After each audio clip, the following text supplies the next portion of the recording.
কিছুদিন আগে বিপিনুরের দল নিবন্ধন ছিল না, এখন আজকে বিপিনুরের দল বলে এনসিপি কে বলে যে তোমাদের তো নিবন্ধনই নাই। আরে বেটা, তোর নিবন্ধন ছিল কিনা?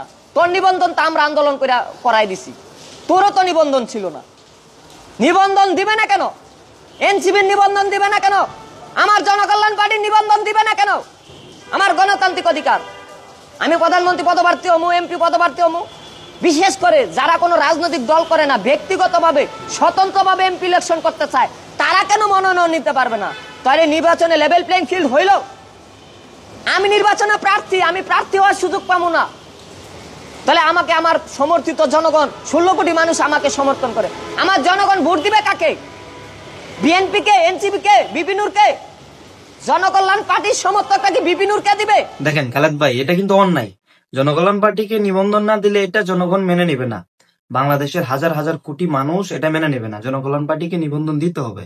খালেদ ভাই দেখেন, সবাই যদি নিবন্ধন পায় তাহলে জনকল্যাণ পার্টি দোষ কি করলো? আমাদের নেতা কি প্রধানমন্ত্রী হইতে পারে না? আমাদের নেতার ভিতরে যে গুণ, আমাদের এই নেতার ভিতরে যে গুণ, এই গুণ কয়জনের ভিতরে আছে?